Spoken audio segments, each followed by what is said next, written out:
We are live, and today I'm here with Jamie Gardner, and really excited to have you on today. Thanks, Douglas. I'm excited to be here. I'm really enjoying working with you and your team. It's been quite fun.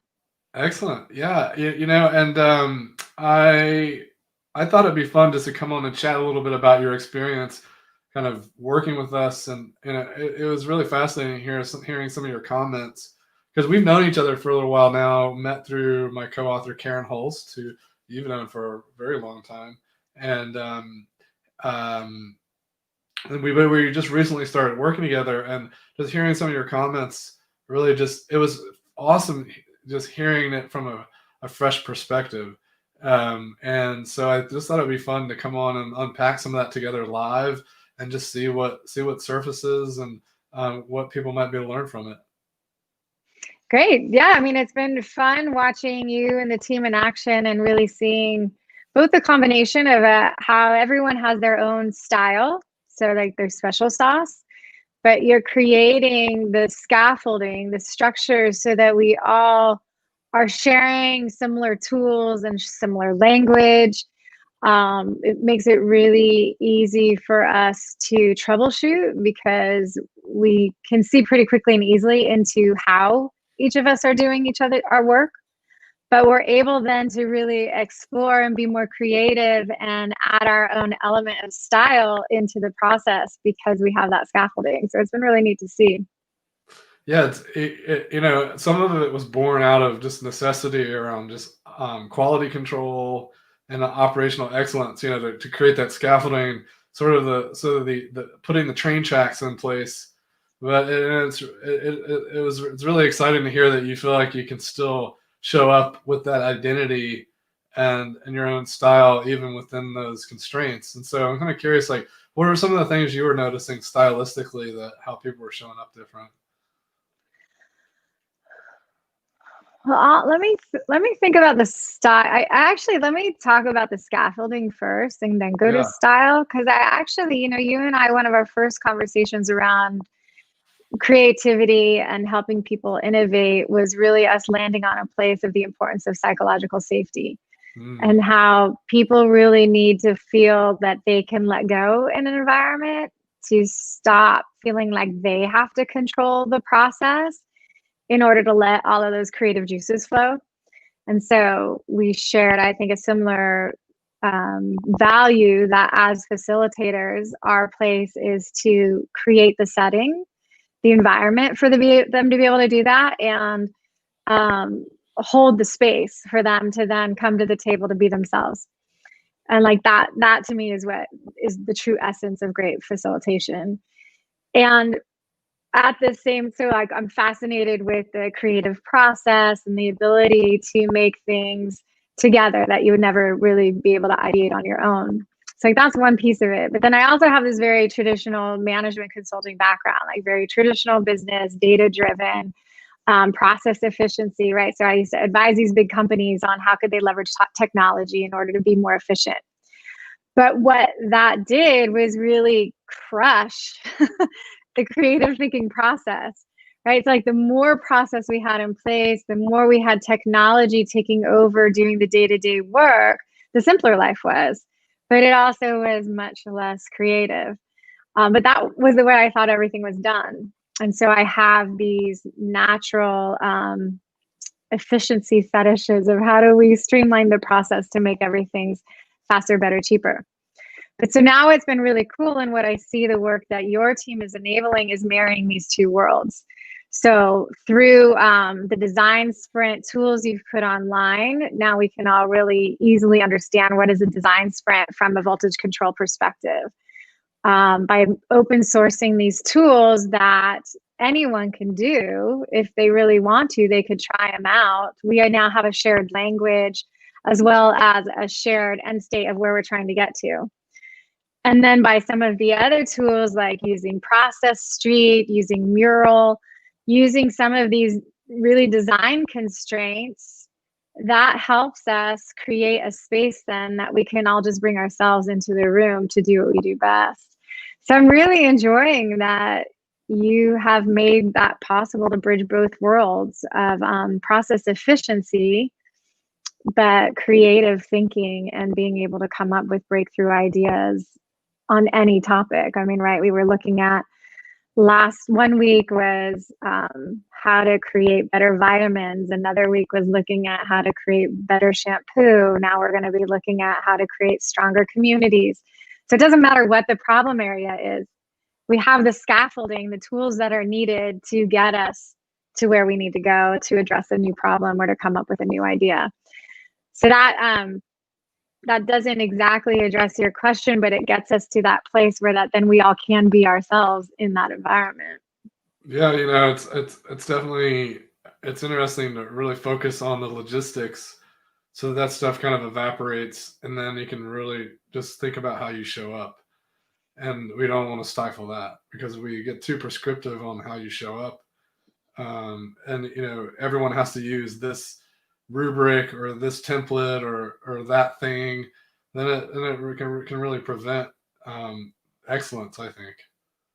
Yeah, and it creates us like there's not too much rigidity that everyone has to have the same exact background. In fact, when we look at who should be at the table, either from an expert perspective or a designer perspective, we're able to work with people across organizations that have very different backgrounds, very different perspectives. In fact, we often say to the client, it's better if they have different opinions. It's better if they have different values. We're actually going to get a more robust solution if we have people who have competing ideas.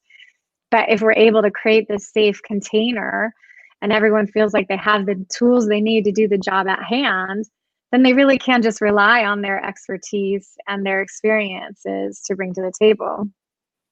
And so, kind of thinking back, that first design sprint, maybe it's coming up on a month ago now, with John.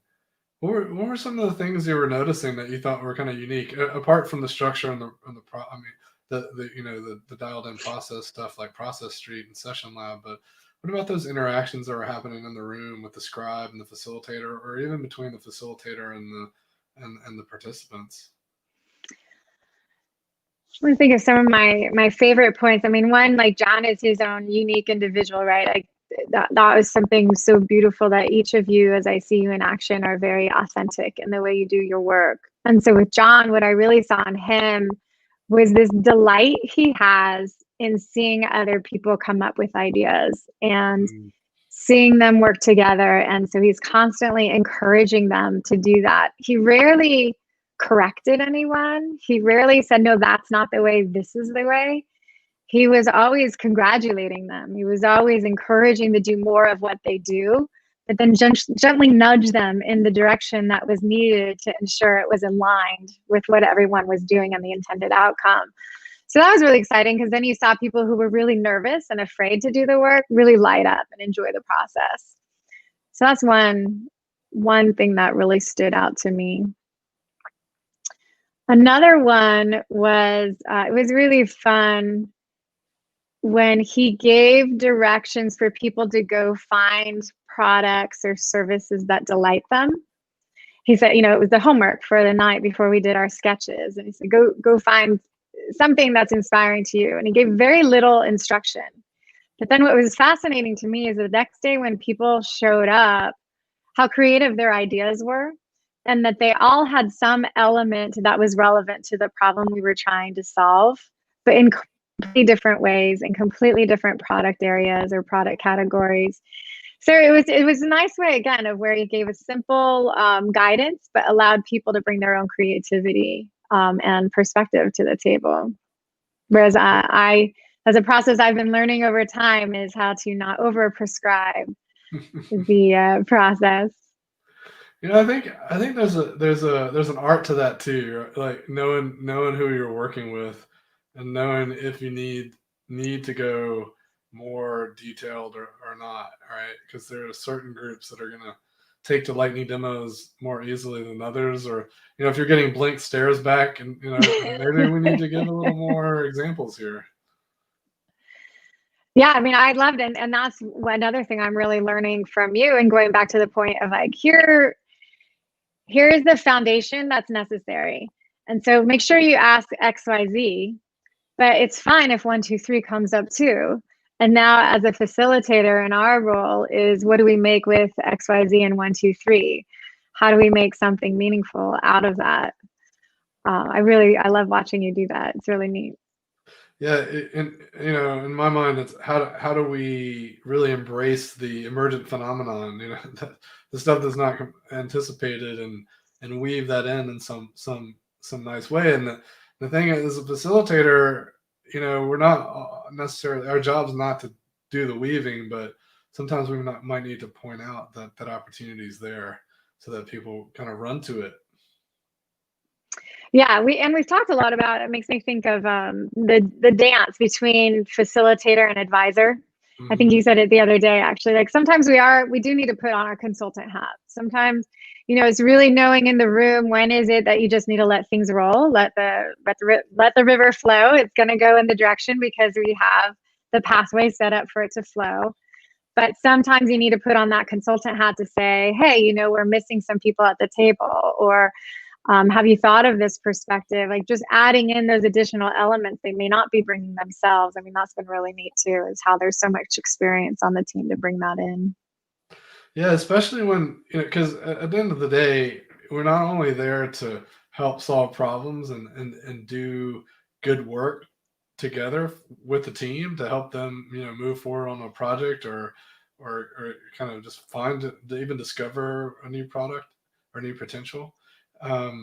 We're also, another thing that's happening is the team is learning new skills. They're learning how to come together in new ways.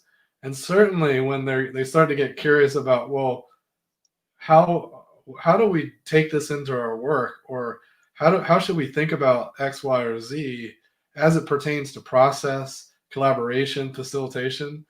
That's when we have to kind of turn off that facilitation mode and go, well, let me tell you, like this is how I would coach you on that, versus just completely being unbiased and guide them. So it's fascinating because I'm truly a believer in being unbiased and helping shepherd and just let the team make all the decisions. But there's definitely moments where it gets meta, like where they're getting really curious about, well, how do we repeat this? And so I think that's part of the skill of a master facilitator, is being able to bridge those two modes.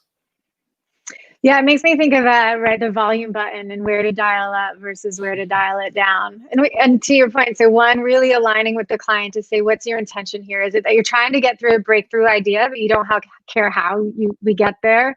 Then we know when it is we should bring in a tool in the moment, but we don't need to explain that tool. Just add in that sauce. Versus, is the client actually trying to do innovation capacity building, that actually this end state product is not going to come out for a year, but what we want to do is really hone the skills and the mindset of this team so that they can do this over and over again to eventually get themselves to that breakthrough idea in a year. So really setting that expectation up front is a big part of that.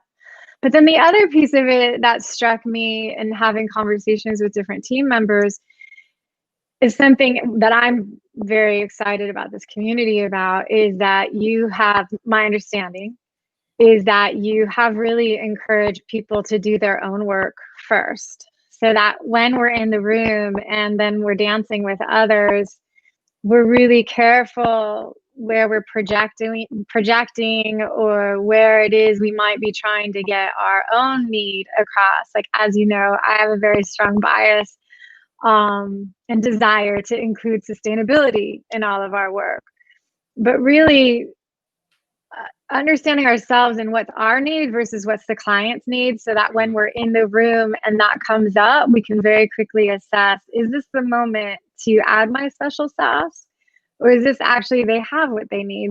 I don't need to be engaging in this moment. So that's something I really appreciate, that from my understanding, you've been weaving in to the different facilitation workshops, certainly into our community engagements. And it certainly seems to be showing up with the different facilitators I've met. Yeah, I think it's really important to understand, like, how what's that kind of internal story that's happening for yourself, because those internal conditions will impact how you show up and how you project as a facilitator, and I mean in general, and I think that's just like that's just really powerful self work, I think, that anybody can do even if they're not facilitating. So because at the end of the day, if we all became better listeners, the world would be a better place.